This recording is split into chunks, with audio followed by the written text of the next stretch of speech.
सबैजनामा नमस्कार। सन्चै हुनुहुन्छ? Okay, as usual, today also I have come with a video. If you want to know what the video is about, let's go ahead. Okay, so today I am going to discuss about this text entitled Propaganda Techniques in Today's Advertising.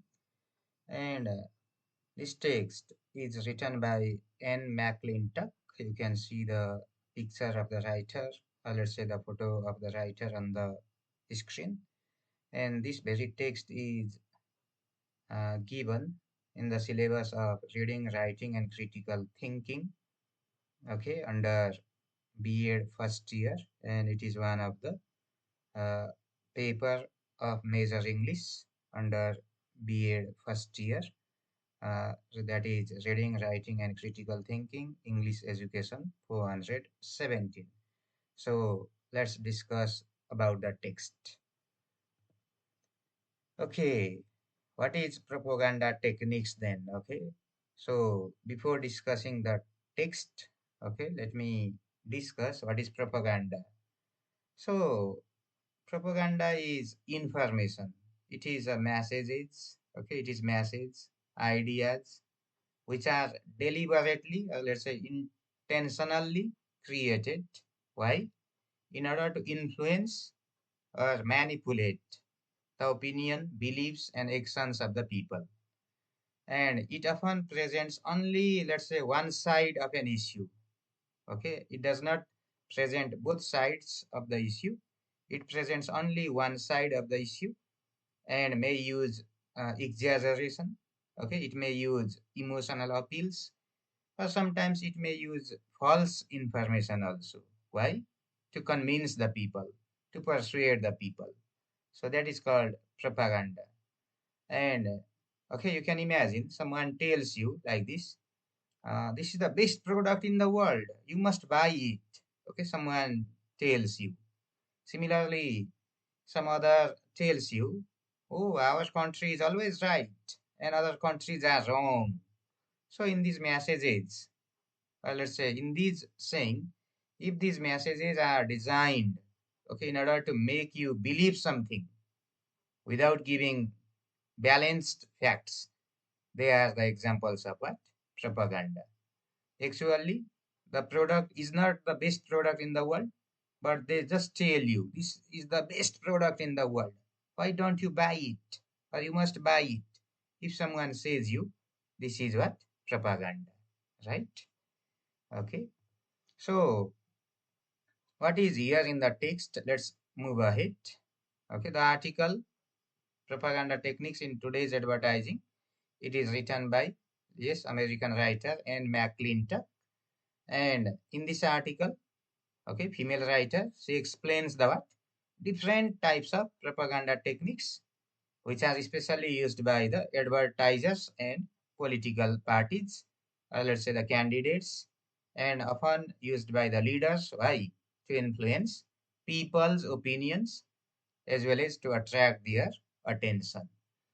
And in the text, the writer states that propaganda is used to promote what? Political ideas as well as to sell the products. Political parties, they use the propaganda techniques to promote the political ideas, political thoughts, and the business person, or let's say advertisers, they use the propaganda techniques to sell their products. And she emphasizes that in the text, she focuses that as voters and consumers, okay, we people should be aware of these persuasive techniques, okay, these propaganda techniques. And we have to think very critically, okay, before accepting their messages. We don't have to be blind and we don't have to follow them, okay, without being critical. So we have to think very critically before accepting them. And the writer also argues that propaganda affects everyone. Okay, everyone will be the victim of propaganda. And we are all influenced by it, sometimes knowingly and sometimes unknowingly. Let's say subconsciously also. Sometimes we will be victimized or we will become victim of propaganda techniques. And she further says that propaganda is a technique used to promote a particular person. Okay, it can also be used to promote particular idea, particular cause or product, and it is a systematic effort. Okay, it seems it looks very systematic effort in order to influence the opinions of the people and persuade them, convince them to accept a particular point of view. So, propaganda is not mainly concerned with whether something is right or wrong, or good or bad. Okay, it does not give importance on those things. Okay, it does not focus on whether something is right or wrong, or whether something is good or bad. But its purpose is what? To encourage the people anyhow, using any techniques. Okay, to believe, to support, or follow a particular message. It does not know what is right and what is wrong. It does not know what is good and what is bad. Its sole purpose is what? To encourage the people, to persuade the people, to believe, to support, or to follow a particular message. And propagandists, okay, people who use the propaganda techniques, they are propagandists, and they want people to accept and believe the messages or message they are spreading, they are expanding. Although many people think propaganda is used only in politics, okay, that is the common belief of the people, but it is also widely used in advertising, it is also widely used in the field of marketing, and it is also widely used in business also. Why? In order to promote products and services. So, in the text, the writer has discussed 7 different types of propaganda techniques. What are they? You can see on the screen. One is name calling. Second one is glittering generalities. Third one is transfer. Another one is testimonial. Okay. Fifth one is plain fox.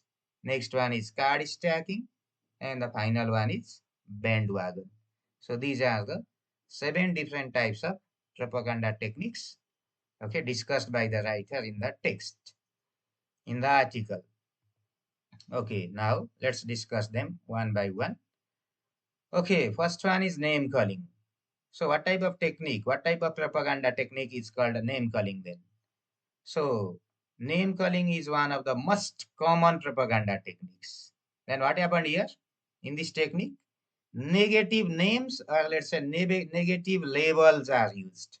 Why? To criticize or to attack opponents or competitors. Okay, the main purpose of name calling is what?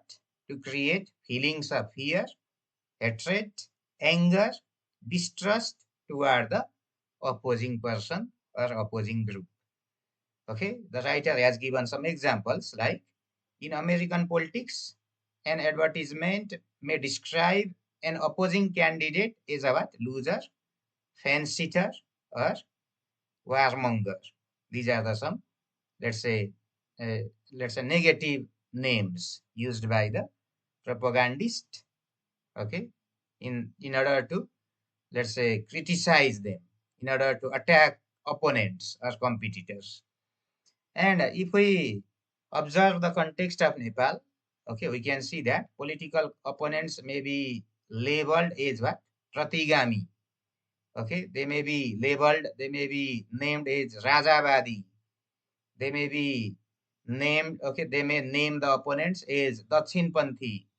Okay, they may also name the opponents as Yathasthitibadi. They may also name the, let's say, opponents as Ugrabampanthi, Rastachari, okay, like this. So name calling is used, why? To damage the opponent's image and influence people's opinions against them. So using negative names against the opponent or against the competitor, that is called name calling. And the second one is glittering generalities. It is the second propaganda technique is discussed by the writer. So it is just opposite of name calling. Okay. And instead of using the what? Negative words, to criticize the opponents. What is done here? Positive and attractive words are used to oneself in order to promote, okay, their goods or their political ideas. And the main purpose of glittering generalities is to create positive feelings in the audience and improve the image of a product, political party, or candidate. And it uses what? Words with strong positive meanings. It means name calling. In name calling, negative names are used against the opponent. But in glittering generalities, positive names are used for oneself. Okay? Like freedom, democracy, justice, equality, progress, and liberty. Okay, in politics, what happens? Some common slogans include like vote for progress. Don't vote, okay, upon the political candidates during the time of election, what they say? Please, you have to vote for progress. And my party is always in the favor of progress. So if you vote us, it means you vote for progress. Okay, your vote goes for progress. And vote for change, vote for the future, vote for a better system. Okay, they may come with this type of slogans, and these are the positive names. And these phrases sound appealing and encourage people to support a candidate or party by creating a kind of positive emotions. So this is called what? Glittering generalities. And the next one is transfer. Okay, so third one is transfer. And what is transfer? Transfer is a propaganda technique in which advertisers or political leaders they associate, they link up a product or a person or idea with a respected or admired symbol like national flag, national bird, national flower, or map of the country. Okay, for example, you can see on the picture. Okay, this in the T-shirt there is the picture of Nepal. Okay, and if we see a T-shirt having the picture of Nepal, obviously we love it. We love the flag of Nepal, and we try to or we convince to buy it. Okay, this type of technique used by the propagandist is called transfer. And they use these symbols. Why? Because people have strong, okay, we have obviously strong emotional feelings and respect for them. And because of that, people are more likely to develop what? Positive feelings toward the particular product or that person or any idea which is being promoted. So this technique is widely used in advertising and politics to attract people's attention as well as to build a positive image. And it is an effective way, very effective way to increase the popularity as well as credibility of a product or a brand or a political leader. So this is called transfer. And similarly, the next one is a testimonial. Okay.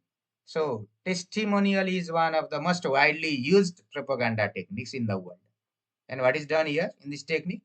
Advertisers use famous personalities or famous celebrities, artists, athletes, players, heroes, heroines, or other well-known people. Why? To promote their products or to promote their services. Okay, you can see on the screen. Okay, uh, there is the use of Michael Jackson in order to, let's say, advertise the Pepsi. Similarly, there is the use of Rajesh Amal, okay, in the picture to advertise real juice. So this technique is effective because people often trust and admire these famous individuals. That's why they are more likely to believe that the product is good and may decide to buy it. For example, Michael Jackson was used to advertise Pepsi, and Rajesh Amal has appeared in advertisements of for real juice. Okay, and if you are the fan of Rajesh Amal, obviously you buy that. If you are the fan of Michael Jackson, then obviously you love Pepsi. Okay, this is another technique, and it is also propaganda technique, and this is called testimonial. So the next one is what? Plain fox. Okay, another propaganda technique used by propagandist is called plain fox. And what happened here? In this technique, politicians or advertisers, they present themselves as ordinary, okay, simple, okay, common, hardworking people. Why? To gain the trust and support of the public. Okay, during the time of election campaigns, politicians often try to show that they are just like common people. Okay, this helps create a kind of confidence and makes people believe that the candidate understands their everyday lives and problems. For example, political candidates may wear a farmer's hat, they walk through villages, they carry their own luggage, okay, or briefly help a farmer plug a field, okay, or they do these activities to appear humble, okay, and relatable with the aim of winning people's trust, support, and votes. Okay, for example, if the candidates come in our villages during the time of election, and if you are suppose busy in plugging the field, they come to the, let's say, field itself, and they also try to plug the, okay, field once. It means they want to show themselves is what? Ordinary people, common people. Okay, they don't want to create any kind of distance between you and himself or herself. So this type of technique is called plain box. Okay. Next one is, okay, another type of propaganda technique is card stacking. And card stacking is a propaganda technique in which only the positive information about a product or about a person or about idea is presented, while the negative information is hidden or ignored. Okay, sometimes advertisers reveal only part of the information and leave the audience curious. And it encourages people to buy that in order to get more ideas. Okay, for example, advertising slogan just such as Toyota's, oh, what a feeling. Okay, what a feeling, and nothing is said. So if you want to experience what type of feeling, okay, that very Toyota gives, you have to use it, you have to buy it. Okay, they say only the half thing, and half thing is hidden. So धारा तोरीको तेल्स सम्पूर्ण सफलताको राज. Okay, के हो त त्यो सम्पूर्ण सफलताको राज? If you want to know, then you have to use it. You have to use the धारा तोरीको तेल. And look, mutu चाहिन्छ mutu. Don't you want mutu? Obviously, we want mutu. So for this also you have to use what? Dhara Tori Kutel. You are not asked, you are not, let's say, requested to use that Dhara Tori Kutel. Only what is said in the advertisement, look at. Mutu चाहिन्छ mutu. So we all want to have mutu. And we all, let's say, want to have very healthy mutu. So to make your mutu healthy, के भन्छ विज्ञापनले? You have to use धारा तोरीको तेल. And it is propaganda technique. Okay. And this is called card stacking. Okay. And next one is bandwagon, another propaganda technique. So what is it? Bandwagon is a propaganda technique in which advertisers or politicians encourage people to do something. Why? Because everyone else is doing it. Okay. You look at the big apple. The drink everybody knows. Everybody. If all are doing, then why don't you? Okay. They try to encourage in that way. They try to convince you in that way. They try to persuade in that way. Okay, all people are using it. Okay, this technique creates the feeling that no one should be left out or be different. It suggests that if many people support or use something, others should do the same. In advertising, companies may claim that millions of people use their product to persuade others to buy it. Okay, so in politics, candidates may ask people to vote for them. Why? Because they say that most people are already supporting them. Okay, this time all citizens are supporting us. So why don't you support us this time? Okay, why don't you remain different by not supporting us or by supporting others? So the goal is to make people join the majority and follow the crowd. So this type of technique is called bandwagon. So these are the 7 different types of propaganda techniques discussed by the writer in her article. So in conclusion, We can say what? Advertisers and political leaders use different propaganda techniques to attract people's attention and influence their opinions. So, as educated and responsible citizens, we should not believe or we should not follow these messages blindly. Instead, we should think critically and we have to examine the facts very carefully and make informed decisions. Okay. Otherwise, what will be the result? We may be misled or deceived by propaganda. We may be cheated by propaganda. Okay, this is all about the text propaganda techniques in today's advertising. And this is one of the very important text to the students of B.Ed majoring in English, may be asked in the examination. Okay, go through the video once again, twice, thrice, okay, many times, and get the ideas clear. Okay, make the ideas clear. Okay, thank you all for watching it.